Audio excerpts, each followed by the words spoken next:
Check it out, here we have the brand new Shelby GT350 here at Barrett Jackson in Scottsdale. Tons of great vehicles everywhere out here today. We have the GT350R. If you haven't seen my review video with that vehicle, watch it next. I interviewed Gary Patterson, the president of Shelby American. First, regarding the GT350 versus the R, obviously this is a non-race spec, but it's still designed to be a track car. It's still designed to be used properly by enthusiasts. So I want to give you guys a quick walk around of this vehicle to go over what they basically changed all around it, what's new, how much it's going to be, and the performance metrics that price tag will be coming with. So this should be very exciting. I used to own a Shelby GT350R from 2016. That car is so much fun, but it was built by Ford. Totally different company than Shelby American. These guys are a private company, and they take Mustang GTs and do the Shelby builds on them to transform them into a modern-day Shelby American vehicle with a chassis number. So now that you have a quick rundown, and this is different than the GT350s that you saw with Ford flat line crank, let's explain what you're getting for the money here. So the GT350 is going to be a $110,000 vehicle with the starting price coming from a standard 300A Ford Mustang. Once you get a, let's say, higher trim version of the Ford Mustang, it'll be more expensive, of course, because it's basically all about what version from the factory that you buy. The stock Ford Mustang, of course, and then Shelby American takes that and builds it up even higher. That is what the GT350 transformation really is. And you can tell, you know, it's got a brand new front bumper. Coming down below, you have the Shelby naming, the insignia there, a brand new hood design, a new vent or exit vent to bring out that heat. Also, the front splitter is unique. It's a three-piece front splitter, as you can see here. The first section's in the corner, then you have a center section.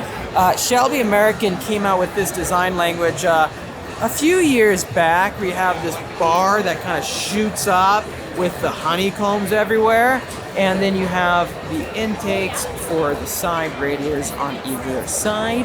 But let's go ahead and quickly go over a lot of the key information again. So 800 plus horsepower, I believe it's about 810 horsepower. You have the Shelby by Borla catback exhaust tips, front and rear lowering springs, front and rear sway bars, short throw shifter for the manuals. You have flow forged alloy wheels, Shelby spec tires. I think they're Michelin 4S tires. And then from there, they change out some of the interior design finishes. So you have new seat covers, embroidered floor mats. And then for the exterior, though, let's just quickly hover on this. As you can see, you have that new aluminum hood. They used to have carbon hoods, but from my road test of, I believe, the GT500 Super Snake Signature Edition Shelby American made a few years back, that carbon fiber hood was very flimsy, and it was difficult to raise up and put away because of just, it felt like it was going to break almost. It was strange. Center hood vent, as we talked about right there, to bring out that heat. And then you have the new Le Mans striping. Anyway, so moving on to the interior, we can unlock this. We're going to interrupt this video real quickly for a quick commercial for Speed Phenom Film, our state-of-the-art PPF car wrap, ceramic coating, and window tinting studio here in the beach of Carlsbad, California, right above San Diego. If you have a new Mustang or other vehicle and you want to get it paint protected with a clear film to shield the paint from any hazards on the road, especially for you track-owned enthusiasts who want to protect your paint, make sure to give us a call at 760-496-8607 or email support at speedphenomfilm.com. Also, if you prefer Instagram, give us a DM at speedphenomfilm. Protect your investment so you can enjoy it. Anyways, back to the video. So that is a positive, to let people experience these cars, you know, stationary, of course. But let's hop in, shall we? So getting inside the Shelby GT350, I'm going back through time, aren't I? Right? I used to own a GT350, but not a newer generation GT350, of course, with all the new displays basically everywhere in the cockpit. I mean, I do like this new design for the Mustang because all the tech is just first. And let me raise the camera up to here. You can see a massive just pointed edge, and this actually feels like a throwback to my GT350R, because behind the wheel of my GT350R, it kind of had that same design of a little bit of a spike if I can focus the camera right there we go, where it would go up.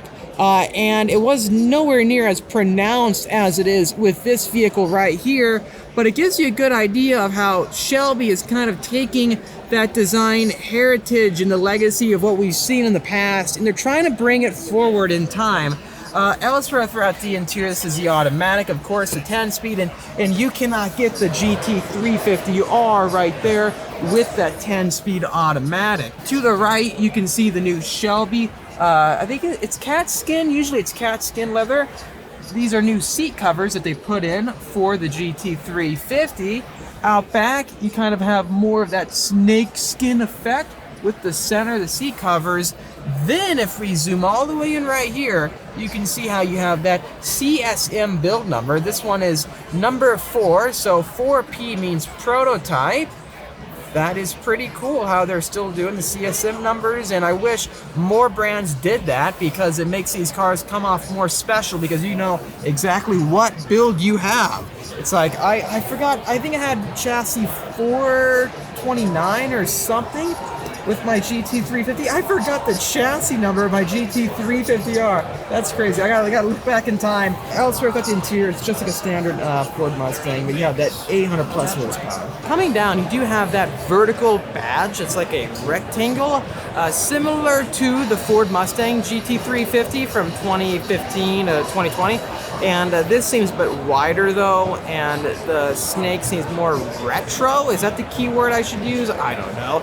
You do have the Brembo brakes, but they do give you those flow forged wheels that are housing the 275 3520 Michelin Sport tires, Pilot Sport tires, and then the 305 3020s out back. Interestingly, I've noticed one thing: the badging design is different in the Ford.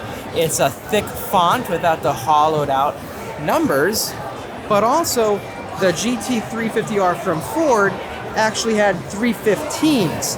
I think this one has 305s, so the Ford standard GT350R has the 315s. These ones are a bit skinnier, so I do wonder why they decided to keep them 305s, but I guess we could find that out in the future. Secondly, the wing reminds me a bit of the GT500 carbon fiber track package. That was a fun car you stoned too. It was a lot of car.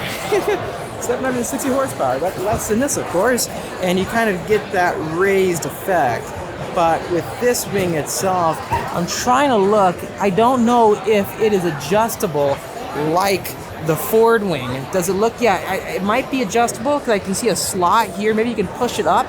That would be good to increase the downforce. I just hope that they find the opportunity to really balance downforce, because it's one thing to put a wing on a vehicle, it's another thing to balance out downforce so that it's predictable and stable on the racetrack, because a car can become very unbalanced or have understeer or a lot of oversteer baked in on a high-speed track if the front end has too much downforce or too little in conjunction with the rear. You do have that widened out rectangular retro GT350 badge out back. You have a meshing, like plastic finish for the diffuser. I think it's standard to a Mustang, I think it is. But you do have the Shelby by Borla exhaust pipes all the way down below. Anyway, so guys, that's a quick walk around for the GT350.